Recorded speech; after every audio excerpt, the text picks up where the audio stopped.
Down in the West Texas town of El Paso, record rainfall and flash floods wash out the roads. But that's of no concern to this dumb driver, who isn't about to forego his favorite shortcut. That guy thinks he's gonna pass. I don't think so. Undaunted by the raging waters, the motorist forges ahead.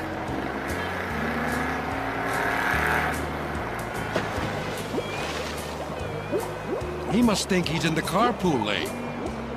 Pretty soon, he's up the creek without a paddle. His sensible passenger rolls down the window to yell for help.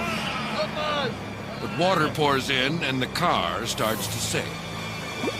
And now they're really in trouble. The driver heads to shore, leaving his friend to float away. But then he realizes he's forgotten something. He locks his car, just to be safe. These brainiacs are fine. But next time, you can be sure they'll check the weather report first.